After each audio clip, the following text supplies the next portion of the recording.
সবাইকে আমন্ত্রণ জানাচ্ছি এনটিভির নিয়মিত আয়োজন মার্কেট ওয়াচে। দর্শক, আপনাদের সাথে আছি আমি হাসিব হাসান। পুঁজিবাজার নিয়ে আমাদের এই অনুষ্ঠান, আমরা মানি মার্কেট নিয়েও কথা বলি, আমাদের অর্থনীতির বিভিন্ন বিষয় উঠে আসে আমাদের এই আলোচনায়। আজকে আমরা পুঁজিবাজারের দিকে নজর দিব বেশি। এই পুঁজিবাজারের যে অবস্থা গত কয়েকদিন ধরে চলে আসছে, অর্থাৎ প্রতিনিয়তই বাজার পড়ছে। বাজার শুরুই হয় পতন দিয়ে এবং শেষও হয় পতন দিয়ে। মাঝখানে দু একটি কোম্পানি শেয়ারের দাম বাড়লেও সেটি স্থায়ী হয় না। কী কারণে এই অবস্থা হচ্ছে, বাজারে কেন ফান্ড বাড়ছে না, কেন লিকুইডিটি আসছে না, এই অবস্থা আমরা জানার চেষ্টা করব এই অবস্থায় বাজারে টিকে থাকা কিভাবে যায়। আমাদের সাথে স্টুডিওতে উপস্থিত আছেন ASM Nasir Uddin, CEO Sterling Stock and Securities Limited, আছেন Fahmida Haque, head of operation Reliance Brokerage Services Limited. আপনাদেরকে স্টুডিওতে স্বাগত জানাচ্ছি। নাসির ভাই, আপনাকে দিয়ে শুরু করতে চাই। বাজারের যে এই এখন যে অবস্থা, এই অবস্থায় তো আপনারা যারা ব্রোকারেজ হাউস চালাচ্ছেন, আপনাদের টিকে থাকতে হচ্ছে, অন্যদিকে বিনিয়োগকারীরাও টিকে থাকার চেষ্টা করছে যাতে তার হাতে যে ফান্ডটি আছে সেটি কমে যায়, প্রতিনিয়তই কমছে, কিন্তু সেই কমার পরিমাণটা যাতে কম থাকে। এ কারণে আমরা দেখছি যে যেসব শেয়ার বাড়ছে সেগুলোর দিকে বিনিয়োগকারীদের আগ্রহটা বেশি। এবং গত কয়েকদিন ধরে যদি আপনি বাজারে আচরণ দেখেন, লো পেইড আপ অথবা বাজারে যেসব কোম্পানি শেয়ার সরবরাহ কম সেগুলোর দিকেই বিনিয়োগকারীরা যাচ্ছে এবং সেগুলোর লেনদেনও শীর্ষে চলে আসছে, আবার দামও কিছুটা বাড়ছে। এই অবস্থাটা বিনিয়োগকারীরা কী করছে কিংবা আপনারা কী করছেন? ধন্যবাদ হাসিব।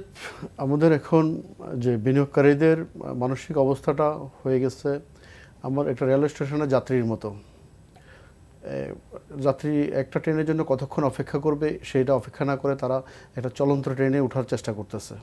হ্যাঁ, তো এখন এই বিনিয়োগকারীদের মানসিক অবস্থা হলো যেন কি আমি একটা শেয়ারে বিনিয়োগকারী অপেক্ষা করি না করে আমি যে শেয়ারটা বাড়া শুরু হয়েছে, যে শেয়ারটার একটা গতি সঞ্চালাচ্ছে, ওই গতিতে থাকতে চায় তারা। মানে বিনিয়োগকারীদের মন মানসিকতা এখন ওই শর্ট টার্মে আমি একটা বেনিফিট নিয়ে আমি বের হয়ে যাব। কারণ বিনিয়োগকারীদের এটা নিয়ে কোনো দোষারোপ করা যাবে না, কারণ বিনিয়োগকারীরা বারবার বিনিয়োগ করে নিঃস্ব হয়ে গেছে। তারা চাইছেন 2 দিন পরে যদি শেয়ারটা 2 টাকা কমলেও বের হয়ে যাচ্ছে, 2 টাকা বাড়লেও বের হয়ে যাচ্ছে।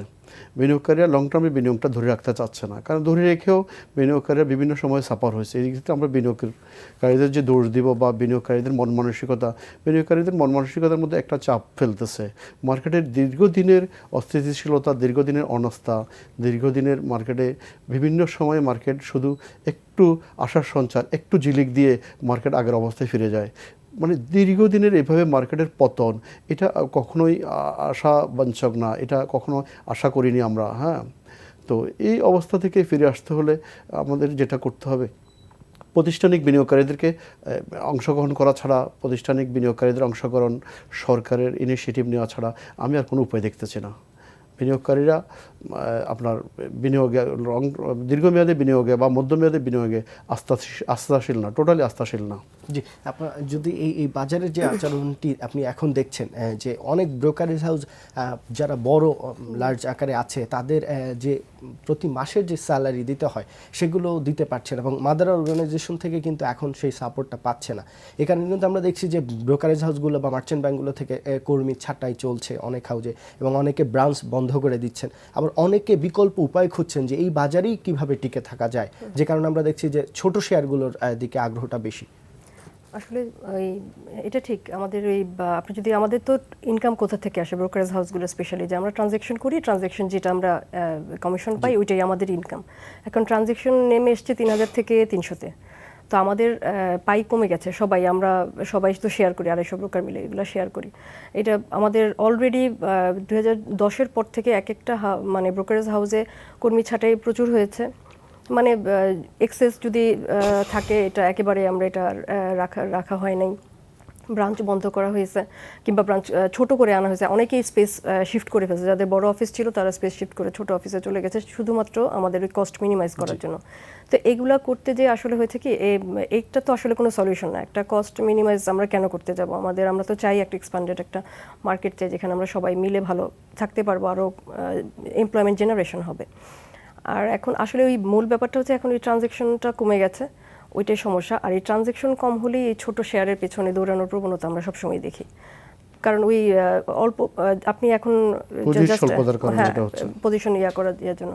আর ব্যাপারটা হচ্ছে কি, আপনি দেখেন এখন যদি ডিভিডেন্ড ইল্ড চিন্তা করেন, আপনি ব্যাংকিং সেক্টরে ইল্ড এখন আমার মোর দেন 6% ডিভিডেন্ড ইল্ড, কিন্তু তারপরে ওখানে যাবে না কেউ, কারণ এখন ওইটা সবচেয়ে বড় লার্জ ক্যাপ ব্যাংকিং সেক্টর। এটা এখন কেউ এই 300 কোটি টাকার ট্রানজ্যাকশনে দিয়ে ওখানে যে ক্যাপিটাল গেইন করানো পসিবল না। ক্যাপিটাল গেইন কোথায় সম্ভব? ঠিক আছে, ওখানে ডিভিডেন্ড হয়তো বা নেগেটিভ। এখন লো ক্যাপ মানেই তো আমার বেশিরভাগই জাঙ্ক। হ্যাঁ, খুব ভালো লো ক্যাপ তো আসলে খুব কম মার্কেটে। তো ওই জায়গায় যে আমরা এটা হয়তো ক্যাপিটাল গেইন করানো খুব ইজি হয়ে যায়, যেটা মার্কেটে সবাই হয়তো বা চেষ্টা করে। আর বিনিয়োগকারীরা তো যেটা বাড়ে, ভাই যেটা বললেন যে যেদিকে দেখে এখন ওই দিকেই দেখা যায় যে র্যালিটা ওখানেই শুরু হয়ে যায়। আর ইনফ্যাক্ট তারা হয়তো প্রফিটও করছে অনেকে, আর যারা লুজার হচ্ছে তারা হচ্ছে। মানে একটা এলোমেলো একটা জিনিস দেখছি যে বড় ক্যাপ কিন্তু মার্কেটে শেয়ার সরবরাহ কম, এইসব শেয়ারগুলোরও দেখছি যে গত কিছুদিন ধরে মুভমেন্ট যাচ্ছে, মানে গত সপ্তাহের শেষের দিকে যদি দেখেন আপনি বড় ক্যাপ, হ্যাঁ মার্কেট সরবরাহ কম মানে ড্রাই শেয়ার আর কি।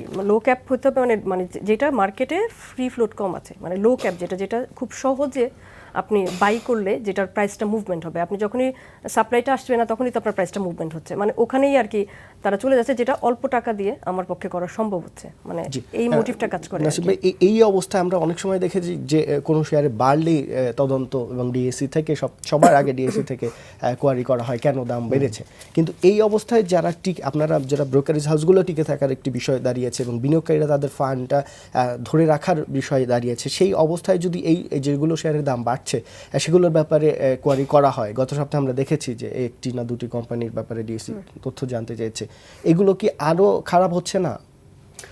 এগুলো ডিএসসির এটা মানে আপনার রেগুলার জব, মানে কোনো শেয়ার অতি মূল্যায়িত হলে বা অস্বাভাবিক মূল্যায়িত, সেটা নির্ধারণ করবে কে? মানে নির্ধারণটা কে করে দিবে? ডিএসসি করে দিবে না এসিসি করে দিবে? ডিএসসি কোনো অতি মূল্যায়নে তারা বাধা দিচ্ছে না। ডিএসসি যেটা একটা তদারকি করতেছে, এটাতে কোনো ম্যানিপুলেশন হচ্ছে কিনা অথবা এটাতে কোনো সেন্সিটিভ ইনফরমেশন আছে কিনা।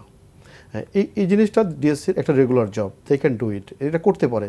বাট আমার একটা মানে কথা, আমার নিজস্ব একটা জিজ্ঞাসা, যেটা হলো যে কি, আমি যখন একটা শেয়ারের ঊর্ধ্বগতিতে আপনার জিজ্ঞেস করব বা কোনো সেন্সিটিভ আছে কিনা, ঊর্ধ্বগতিতে যখন দেখব যে এটার পিছনে কোনো ম্যানিপুলেশন হচ্ছে কিনা, ঠিক একটা শেয়ারের যখন নিম্নগতি, অতি নিম্নগতি হয়ে যায়, শেয়ারটা যখন ফেসগুলো নিচে চলে যায়, অতি ভালো শেয়ার, ভালো ইপিএস দিচ্ছে, তখন এটার পিছনে একটা কোয়ারি থাকা উচিত, কেন শেয়ারটা এত নিচে নেমে যাচ্ছে, কেন এটার পিছনে কোনো ম্যানিপুলেট করে এটাকে নিচে নামানো হচ্ছে কিনা, এটার কোনো সেন্সিটিভ ইনফরমেশন আছে কিনা, কোম্পানিকে কোয়ারি দিতে পারে।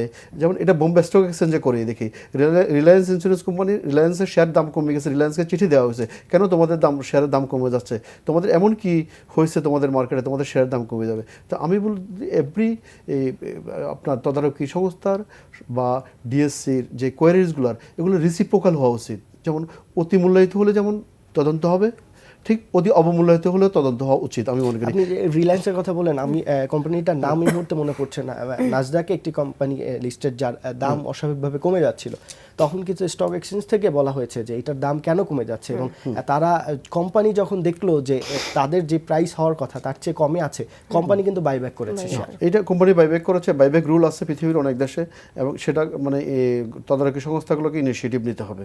আমাদের এইখানে এখন নতুন নতুন যে লাস্ট বেশ কিছু শেয়ার আইপিওর মাধ্যমে আসার পরে তারা আইপিওতে যে রেটে এসেছে তার থেকে অনেক কমে চলে গেছে, এবং এই ব্যাপারে অর্থ মন্ত্রণালয় বিএসসিসির কাছে একটি চিঠি দিয়েছে, আমি আস্তে আস্তে এগুলো ডেভেলপ হবে। ঢাকা স্টক এক্সচেঞ্জ বলেন, Chittagong stock exchange, total capital মার্কেটে আমাদের স্ট্রাকচারাল কনটেক্সটে চিন্তা করলে অনেক ডেভেলপমেন্ট হয়েছে, মালিকানা থেকে পৃথকীকরণ হয়েছে আমাদের, তারপরে আপনার বেসিক মানে আপনার বিএসসির অর্ডিন্যান্সের পরিবর্তন আসছে। একটি ফোন আছে, একজন দর্শক আছেন, দর্শক আপনার নাম বলে প্রশ্নটি করুন। আসসালামু আলাইকুম। ওয়ালাইকুম আসসালাম। আমি মোহাম্মদ জাহাঙ্গীর বলছি গুলশান থেকে। আমার প্রশ্নটি হচ্ছে, যতক্ষণ পর্যন্ত বাংলাদেশ ব্যাংক শেয়ার মার্কেট বান্ধব নীতি প্রণয়ন করে তা বাস্তবায়ন না করবে এবং এসিসি, ডিএসসি এবং সিএসসি এবং প্রাতিষ্ঠানিক বিনিয়োগকারীরা তথা ব্যাংক এবং ফিনান্সিয়াল ইনস্টিটিউশনগুলো পজিটিভ রোল প্লে না করবে, ততক্ষণ পর্যন্ত আমরা কি করে আশা করতে পারি যে শেয়ার মার্কেট চাঙ্গা হবে? ধন্যবাদ আপনার মতামতের জন্য। দর্শক, এই প্রশ্নটা আমাদেরও, কেন এটি হচ্ছে না, আপনি দেখেন যে এই যে মার্কেট এক্সপোজারের যে বিষয়টি আছে সেখানে টাইম বাড়ানোর বিষয়টি সরকারের নীতি নির্ধারণী মহল থেকে বারবার বলার পরও আমরা দেখেছি কেন্দ্রীয় ব্যাংক এখনো বিষয়টি সুরাহা করছে এটা না। আসলে কেন্দ্রীয় ব্যাংকের ভূমিকা পৃথিবীর সব দেশে আছে। বাজার অর্থনীতির মূল হাতিয়ার হলো যে ক্যাপিটাল মার্কেট। এই ক্যাপিটাল মার্কেটের স্থিতিশীলতার পিছনে সবচেয়ে বড় কন্ট্রিবিউশন রাখে পৃথিবীর প্রত্যেকটা দেশের কেন্দ্রীয় ব্যাংক। আমি এর আগেও বলেছি, চীনের কেন্দ্রীয় ব্যাংক গত জুন জুলাইতে যখন চীনে মার্কেটে চরম দশ নামছে, তখন তারা আমেরিকান ফেডারেল রিজার্ভ ব্যাংকের কাছে আর্জেন্ট অ্যাসিস্ট্যান্স চাইছিল। আমেরিকান ফেডারেল রিজার্ভ ব্যাংক 1987 সালের 19 অক্টোবরের মানডেতে যে ঘটে যাওয়া মানে ধরপতন যেটা হয়েছিল, চরম দশ নামছিল, সেই দশ নামা থেকে তা কীভাবে আমেরিকান স্টক এক্সচেঞ্জ সেখান থেকে পুনরাবস্থায় ফিরিয়ে এসে স্থিতিশীলতার দিকে আসছে, তাদের কৌশল কী ছিল সেগুলো চীনের। অথচ চীন একটা হলো যে কমিউনিস্ট অর্থনীতি, আর ওটা হলো আপনার ডিফারেন্ট অর্থনীতির আরেকটা দেশের কাছে তারা সহযোগিতা চাইছে, বাজার অর্থনীতির দেশের কাছে, পুঁজিবাজারের অর্থনীতির দেশের কাছে। তো এইটার ব্যাপারে কেন্দ্রীয় ব্যাংকের যে জোরালো ভূমিকা চীনের কেন্দ্রীয় ব্যাংক যেভাবে নিচ্ছে, আমি মনে করি আমাদের দেশের কেন্দ্রীয় ব্যাংকের সেই ভূমিকা নেওয়ার এখন সবচেয়ে উপযুক্ত সময়। কেন্দ্রীয় ব্যাংক একটা ভূমিকা নিতে পারে। তো এটা মানুষ অবজার্ভ করতেছে। নতুন কেন্দ্রীয় ব্যাংকের নতুন গভর্নর সাহেব এসেছে, বিনিয়োগকারীরা নতুন গভর্নর জয়েন করার পরে বিনিয়োগকারীদের মধ্যে একটা আশার সঞ্চার হয়েছিল, কিন্তু মার্কেটের এটা একটা প্রভাব দেখা গেছে যে আগের গভর্নরের সাথে হয়তো ফাইন্যান্স মিনিস্টার ওইরকম কোঅর্ডিনেশন ছিল না।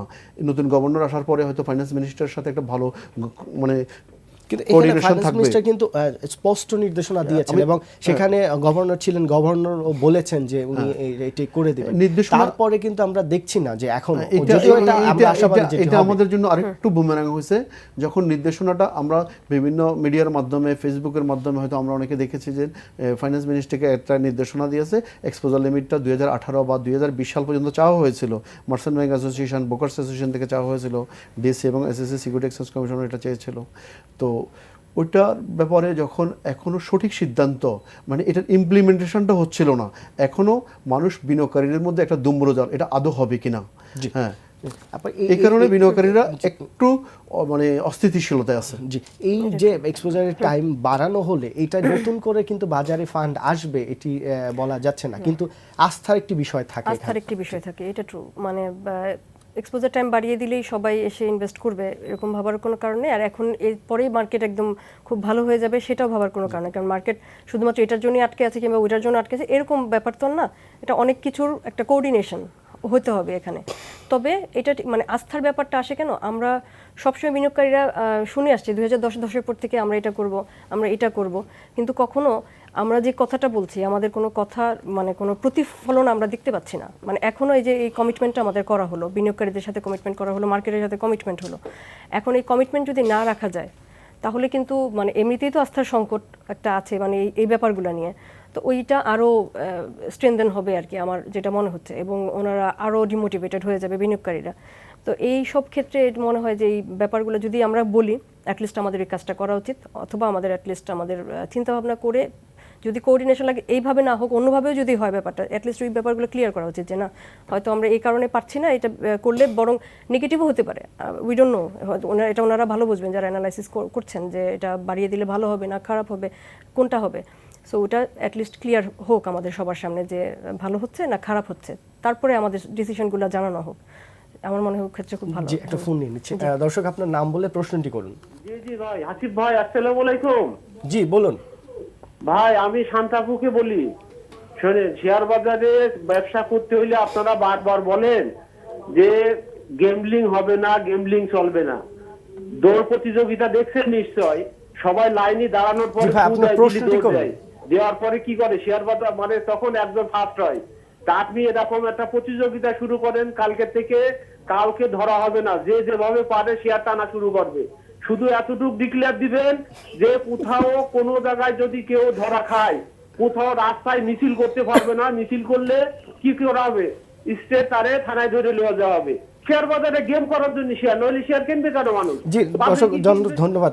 আসলে এই যে পৃথিবীর সব দেশই এই যে মানে এটা হতে manipulation পারে, যেটা আমার টাকা হয় আমি সেটা বিনিয়োগ হয়, কিন্তু করতেছি। এখানে কথা হলো আইনকে অমান্য করে হচ্ছে না, কিনা। আইনকে অমান্য এখন দেখা করে যাচ্ছে এখন- কয়েকজন মিলে, এখন ছোট পেটাপে যেটা হচ্ছে যে কয়েকজন মিলে হয়তো শেয়ারটা কিনলে বা কেউ বেশি এখানে পরিমাণে একটা কিনলে একটা ভুল শেয়ারের দাম ধারণা বাড়ছে। আছে, জি। এখানে একটা ভুল ধারণা আছে। সিকিউরিটি এক্সচেঞ্জ কমিশন বা ডিএসসি কাউকে শেয়ার কেনার জন্য বাধা দিচ্ছে না, সেটাই। হ্যাঁ বাধা দিচ্ছে না, কিন্তু শেয়ার কিন্তু নাসির কেনার ভাই, জন্য এই বাজারে, এই পড়ন্ত বাজারে কোনো শেয়ারের যখন তদন্ত হয়েছে তারপর থেকে কোনো শেয়ারের দাম কিন্তু বাড়ে নাই। না তদন্ত হয় আপনি- এখন, এই আপনি দেখেন তদন্তগুলো এখন আমি মনে করি যে মার্কেটে বিষয়টি- রিপোর্ট আকারে আসা বিষয়টি- উচিত নাই। যে তদন্তের বিষয়টি যে ডিএসসি এসএসসি সিএসসির কাছে যে সার্ভেলেন্স সফটওয়্যার আছে তারা কিন্তু দেখতে পাচ্ছে না, সবকিছু। তদন্ত- তাহলে তদন্তটা আনুষ্ঠানিকভাবে সবাইকে জানানো কি আছে? এটাই আমার কথা, আনুষ্ঠানিকভাবে জানানো না জানাইলে এটা মার্কেটের জন্য ভালো। তদন্ত হোক, তদন্ত হবে, মার্কেটের খাতিরে তদন্ত হবে, তদন্ত হওয়া দরকার, কিন্তু এই তদন্তটা যাতে মানে মিডিয়াতে প্রচার না হয়। হ্যাঁ, মানুষ তার যদি ক্যাশ টাকা দিয়ে শেয়ার কিনে, মানুষ যদি সমস্ত মানে রুলস রেগুলেশন কমপ্লায়েন্স ফলো করে যদি শেয়ার কিনে, আমার কথা হলো যে এখানে তাহলে কে এই যে কতটা আপনি শেয়ার দেখেন কিনলো এই তাতে যে, কিছু যায় আসে না। শাহাজি বাজার যে কোম্পানিটা নিয়ে অনেক কথা হয়েছে, অনেক কিছু হয়েছে, ওইটার শেয়ার এখন যিনি কিনেছেন ওইটা নন মার্জিন, এখন আমি যদি ভুল না করে থাকি এখনো নন মার্জিন, এটা কেন? এটা আমি আসলে এটা সিকিউরিটি এক্সচেঞ্জ এইটা সিকিউরিটিজ এক্সচেঞ্জ কমিশনের কি এটা মানে কোম্পানির সাথে এবং বিএসসিসির সাথে হয়তো কোনো ঝামেলা থাকতে পারে, কিন্তু সেটি বিনিয়োগকারীরা সাফার কেন হবে? না ওইটা এভাবে আসলে সবকিছুতে বিনিয়োগকারীরা সাফার হয় আলটিমেটলি। হ্যাঁ, এই তো এটা থেকে আমরা কিভাবে উঠে আসবো এগুলো নিয়ে চিন্তা করতে হবে। আমি যেটা বলতে চাই, আমাদের টোটাল অনেক কিছু সমস্যা আছে, অনেকভাবে করতে হবে। আমরা যে সমস্ত চিন্তা ভাবনা করি বা নিয়ন্ত্রণ সংস্থা সহ অন্যান্য পলিসি মেকাররা যে সমস্ত চিন্তা করতেছে, এগুলো অতি শর্ট টার্মে। আমাদেরকে একটা লং টার্মে সম্মিলিত চেষ্টা করতে হবে। সম্মিলিত চেষ্টা করার জন্য লং টার্মে বিএসসিসি চিন্তা করছে, এই না, কারণে না, কিন্তু আমি- আইপিও এর আমি অনুমোদন কথাটা শেষ দিচ্ছে করি। একটার লং পর একটা। টার্মে চিন্তা করতে হবে, সম্মিলিত উদ্যোগ নিতে হবে। সেক্ষেত্রে অর্থ মন্ত্রণালয়, BCAC, Bangladesh bank, DSC, CSC, listed company, BMBA, তারপরে এখন তাছাড়া আরও যারা কোম্পানি আছে লাইক ইন্স্যুরেন্স কোম্পানি, এরা একটা সম্মিলিতভাবে উদ্যোগ নিলে বাজারের অর্থনীতির সমস্ত সূচক কিন্তু পজিটিভ, অনুকূলে। রেমিটেন্স, তারপরে রপ্তানি আয় ধারাবাহিকতা বজায় রাখছে। এই অবস্থায় আমি মনে করি যে বাজারে একটা স্থিতিশীলতার দিকে আনার যথেষ্ট সুযোগ আছে। বাজার যে কোনো সময় স্থিতিশীলতার দিকে চলে আসবে, এবং সবচেয়ে বেশি মানে পজিটিভ সাইড, গত এক দশকের মধ্যে ব্যাংকিং সুদের হার সর্বনিম্ন হয়ে পড়ছে। নাসির ভাই, আপনি যে কথাগুলো বললেন যে এদের বিএসসিসি, কেন্দ্রীয় ব্যাংক, এনবিআর, এই ইন্স্যুরেন্স অ্যাসোসিয়েশন, তারপরে আপনি এই মার্চেন্ট ব্যাংকার্স ব্রোকার্স অ্যাসোসিয়েশন, গত 5 বছরে আপনি এখন 6 বছর হতে চললো 10-এর পরে, এমন একটা ঘটনা বলেন বা একটা দিনের কথা উল্লেখ করেন যেখানে সবাই একসাথে বসেছিল। যদি তাই না হয় তাহলে তো আমি এই জন্য আগেও বলেছি গুড কোঅর্ডিনেশন, মানে এই যে পলিসি মেকারদের মধ্যে খুব গুড কোঅর্ডিনেশন থাকতে হবে। গুড কোঅর্ডিনেশন না হলে আমি সম্মিলিত উদ্যোগ নিতে পারবো না। ওনারা সম্মিলিত উদ্যোগ না নিতে পারলে দীর্ঘমেয়াদী পুঁজিবাজারকে স্থিতিশীল রাখা যাবে না।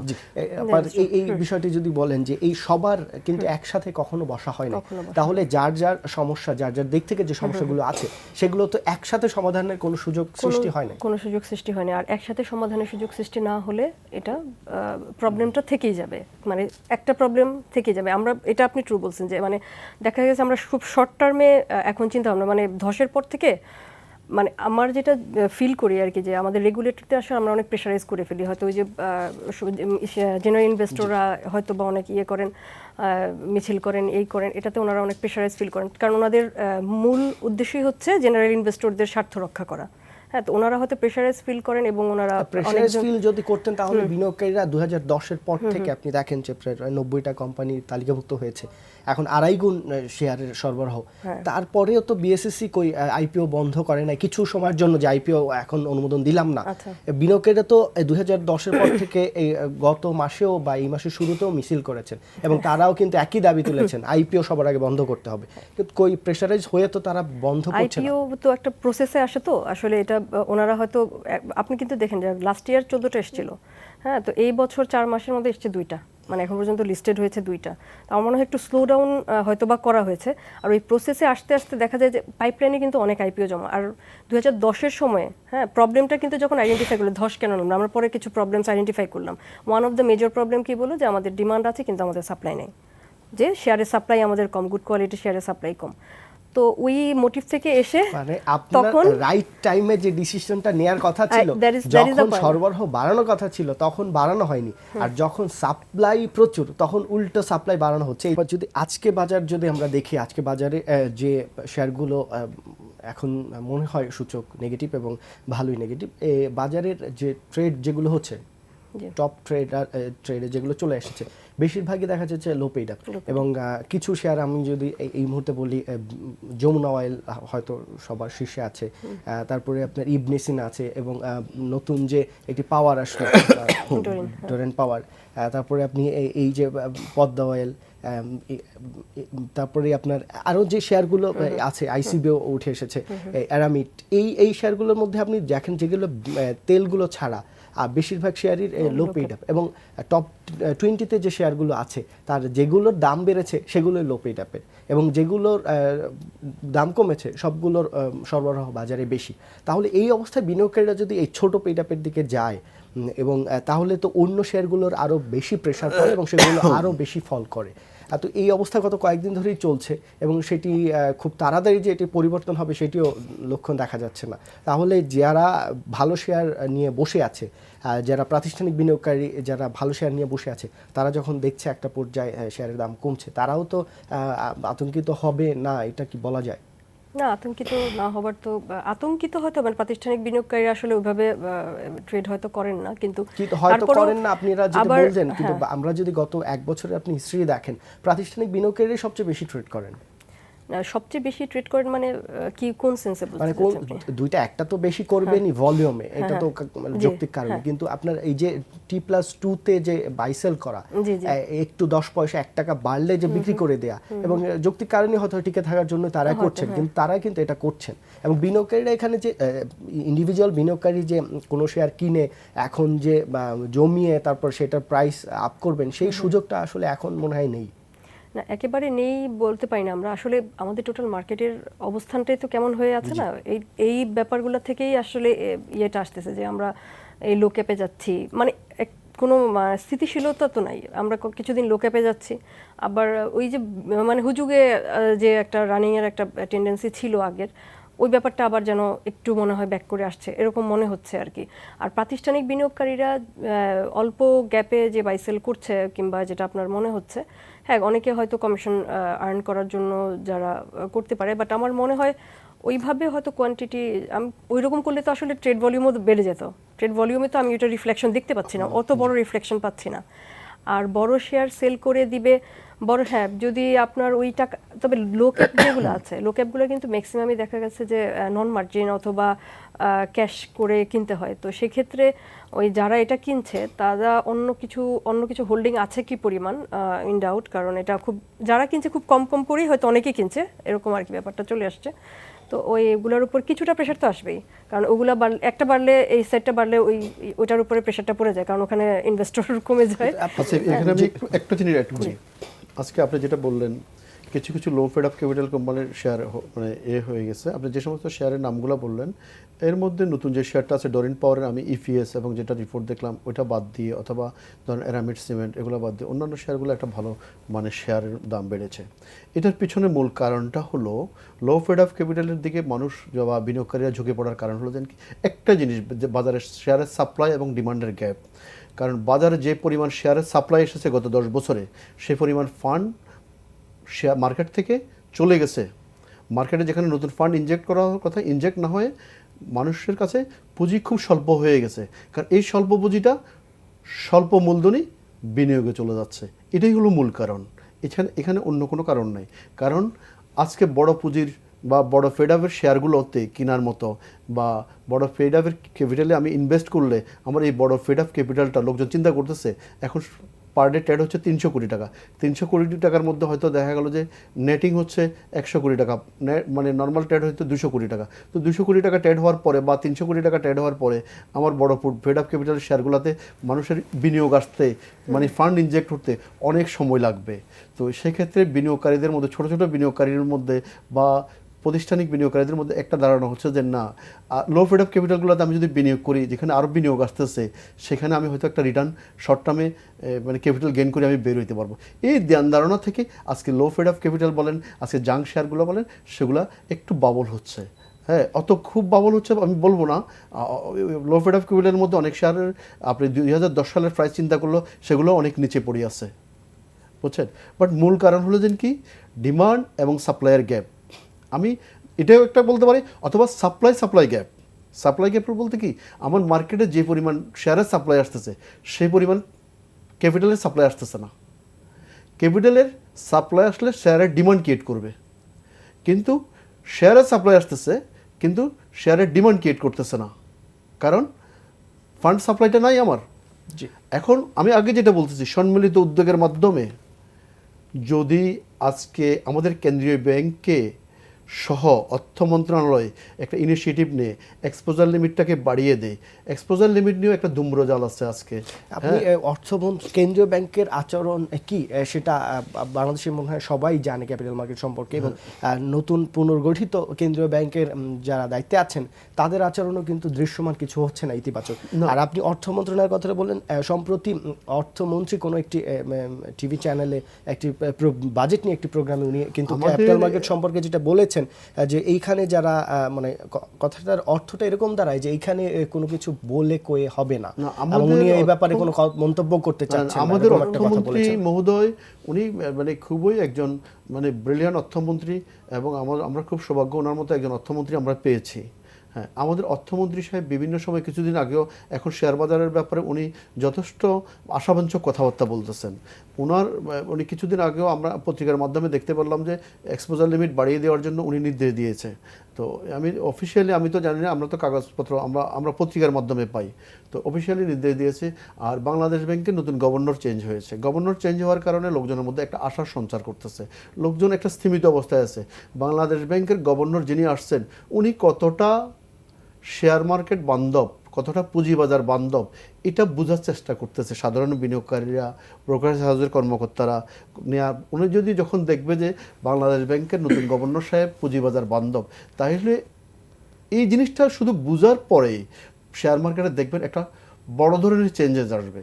আমি বোঝার বিষয়টা তো দৃশ্যমান, আপনাকে দৃশ্যমান এখনো কোনো দৃশ্যমান মানে ওইরকম আমরা পাচ্ছি না। যদি এটা দৃশ্যমান চলে আসে যে না, রিয়েলি মানে সেন্ট্রাল ব্যাংক আর কনসার্ন মানে how to establish or how to recover the capital market, হ্যাঁ, এটা যদি মানুষের মধ্যে এই ধ্যান ধারণাটা চলে আসে, এটাকে যদি ভিজিবল কিছু দেখতে পায়, ভিজিবল যদি কিছু হয় যে না রিয়েলি সেন্ট্রাল ব্যাংক ইনিশিয়েটিভ নিচ্ছে বাংলাদেশের ক্যাপিটাল মার্কেটকে স্থিতিশীল রাখার জন্য, আপনি দেখবেন বাংলাদেশের ক্যাপিটাল মার্কেটে বড় ধরনের একটা বিপ্লব ঘটে যাবে। ক্যাপিটাল মার্কেট লং টার্মে আপনার স্থিতিশীলতা চলে আসবে।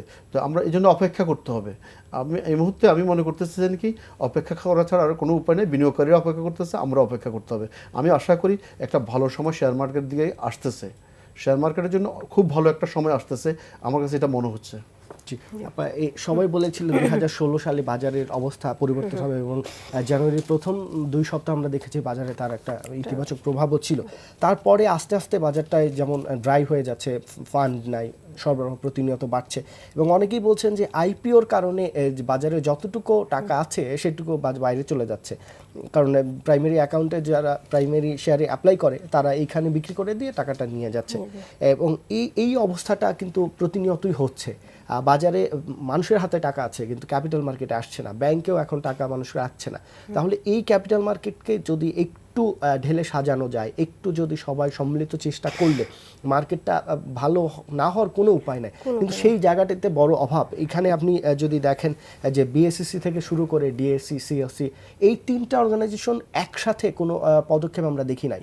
আপনার বাজারের যে অবস্থা, প্রতিনিয়ত যে ভলিউম, তাতে বেশিরভাগ ব্রোকারেজ হাউসগুলোই এখন আপনারা ভালো জানেন যে আপনাদের কি অবস্থা। সেই অবস্থায় এই 3টি অর্গানাইজেশন থেকে একটি সম্মিলিত চেষ্টা দেখি নাই আমরা।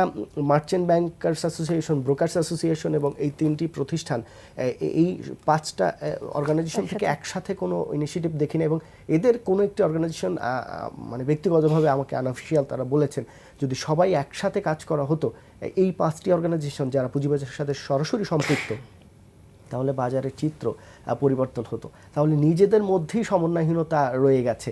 সেক্ষেত্রে বাইরে যারা আছেন, কেন্দ্রীয় ব্যাংক, এনবিআর, অর্থ মন্ত্রণালয়, তারা আসলে কতটা ইতিবাচক মনোভাব দেখাবেন? মানে এটা তো আসলে মানে শুধুমাত্র যারা সংশ্লিষ্ট তারা তো চেষ্টা করবেনই। আমি এটা এক্সপেক্ট করবো যে একসাথে বসা হয় নাই, ব্যাপারটা এরকম না, মাঝে মাঝে কিন্তু বসা হয়, বসা হচ্ছে, বসছে, ডিসিশনগুলো হচ্ছে, সাথে বসছে, কিন্তু একসাথে সবাই বসে এখন যে সমস্যাটা ইন্ডিভিজুয়ালি হয়তো অর্থ মন্ত্রণালয় সবাই বলেছে, বিএসসিসি বলেছে, মার্চেন্ট ব্যাংকার্স অ্যাসোসিয়েশন বলেছে যে এই নেগেটিভ ইকুইটির সমস্যাটা রয়ে গেছে, কিন্তু এখন যে সমস্যাটা সামনে চলে আসছে সেটিরও তো সমাধান হয়নি, যেটা টাইম বাড়ানোর ইস্যুটা। হ্যাঁ, তো এই টাইম বাড়ানোর ইস্যুটাতে তো সবাই আসলে এখান থেকেও কিন্তু সব অর্গানাইজেশন থেকে কিন্তু চিঠিটা গিয়েছিল, মানে ওনাদের রিকোয়েস্ট যেটা আমাদের যে সুপারিশ সব ওইটা গিয়েছিল।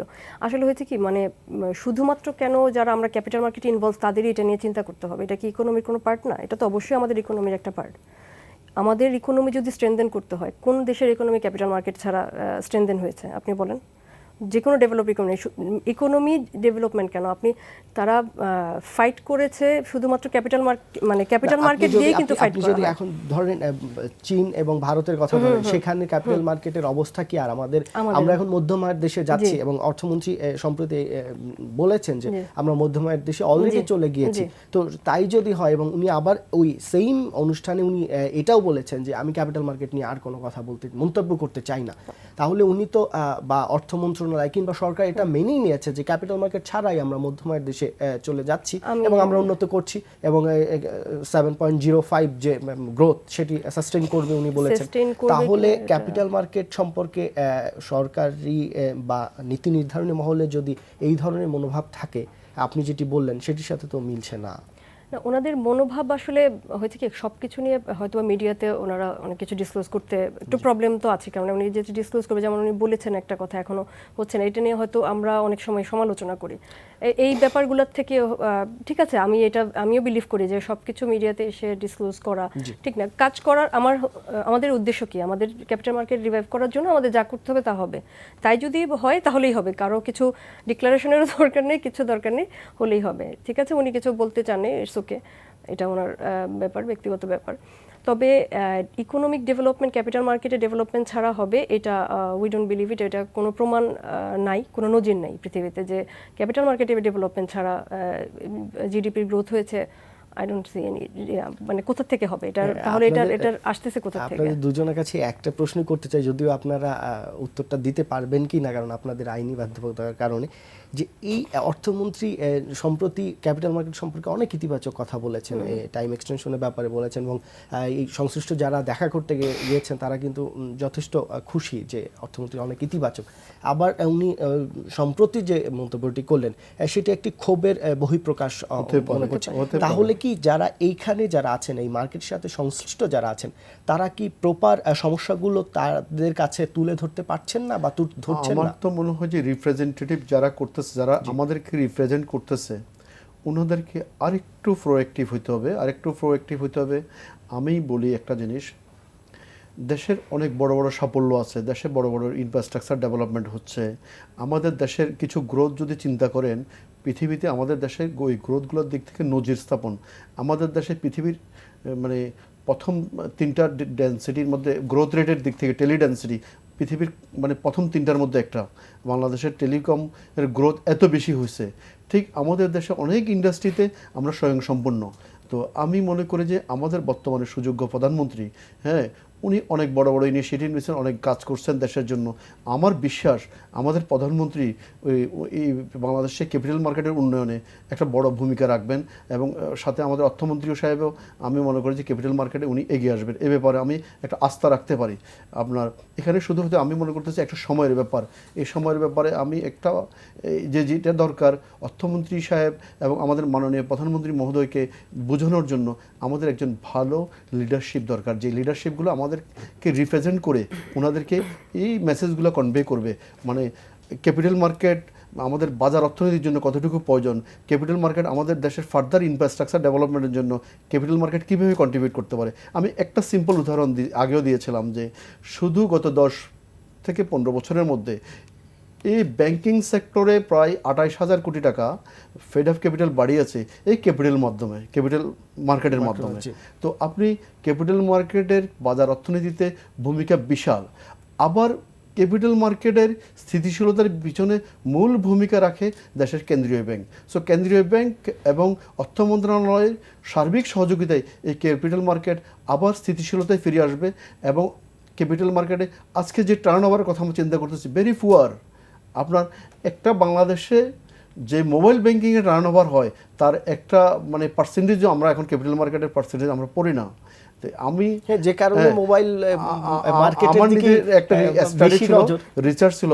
আই ওয়াজ এক্সপেক্টিং যে আমি 2000 সালে যে স্টাডিটা করেছি, যে স্টাডি টোটালি ফেল, যে ক্যাপিটাল মার্কেট বাংলাদেশে টার্ন ওভার অ্যাটলিস্ট 20,000 কোটি টাকা হবে 2020 সাল নাগাদ।